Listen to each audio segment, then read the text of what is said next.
Halo teman-teman, apa kabar semuanya?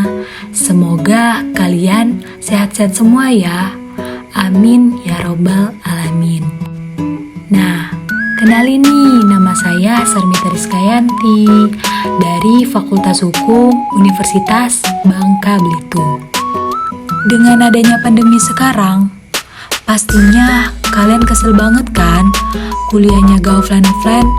Pastinya ada juga nih yang di kampusnya sudah offline tapi masih berbasis hybrid kan.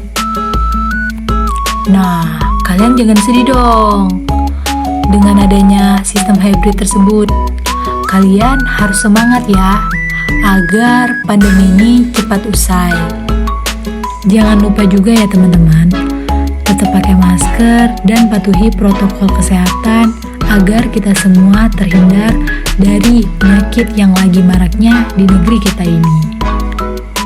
Gini nih teman-teman, daripada kalian gabut, gak ada kerjaan, lebih baik kita belajar bareng yuk. Nah, di sini saya ingin sedikit menjelaskan nih bagian sistem peradilan pidana yang pastinya sudah terdengar tidak asing lagi di telinga kalian, yaitu tentang 3 bentuk pendekatan sistem peradilan pidana.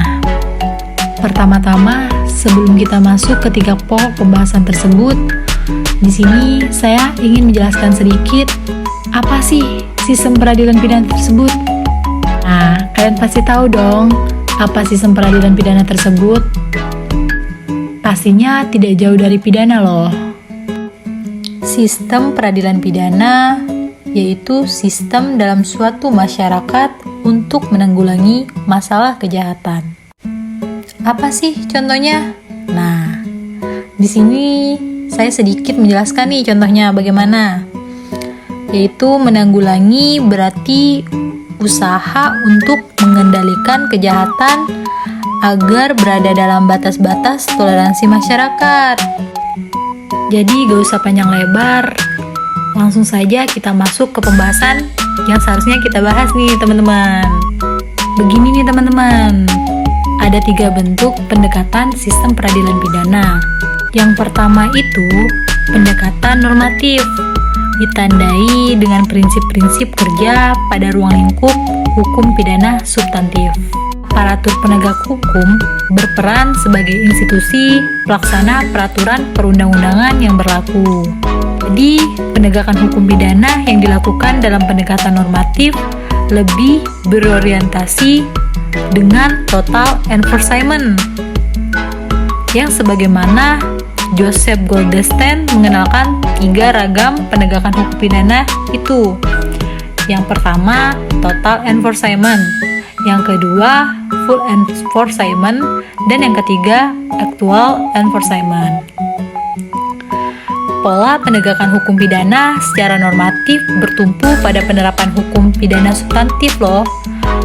Hal ini diyakini penegakan hukum pidana berada pada jalur totalitas. Penegakan hukum pidananya dilakukan oleh kepolisian, kejaksaan, pengadilan, dan lembaga permasyarakatan yang dibatasi secara ketat oleh hukum acara pidana. Pendekatan normatif akan beradaptasi pada taat asas dan patuh terhadap standar prosedur hukum. Kita lanjut nih yang kedua. Yang kedua tersebut pendekatan administratif sistem peradilan pidana yang menumbuhkan perilaku dan budaya kerja berbasis pada mekanisme kerja yang rasional dengan prinsip efektivitas dan efisiensi. Nah, titik tekan pendekatan administratif sistem peradilan pidananya dapat kita lihat melalui institusi penegak hukum loh. Bagaimana sih penegak hukum bekerja? Nah, di sini saya jelasin sedikit ya teman-teman.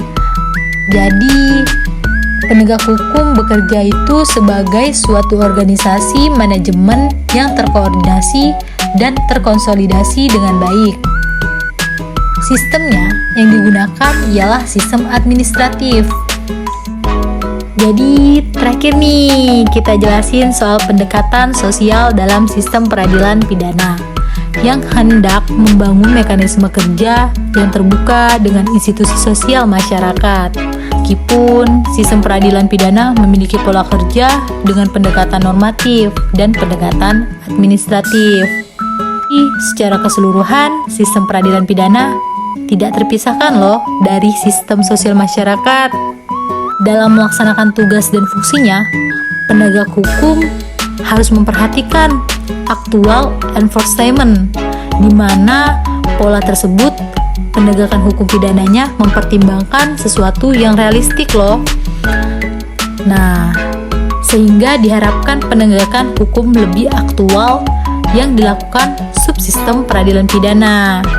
Karena di mana sejatinya dalam hal tertentu bergeraknya sebuah sistem cenderung memiliki kemampuan secara terbatas dalam mencapai tujuannya. Terlebih lagi kebijakan hukum pidana yang tidak dapat terlepas dari kebijakan sosial. Usai sudah penjelasan dari saya teman-teman. Semoga apa yang saya sharing tersebut bermanfaat bagi teman-teman yang mendengarkan podcast ini. Nah, terima kasih ya teman-teman sudah mendengarkan. Semoga teman-teman sehat selalu. Thank you for all.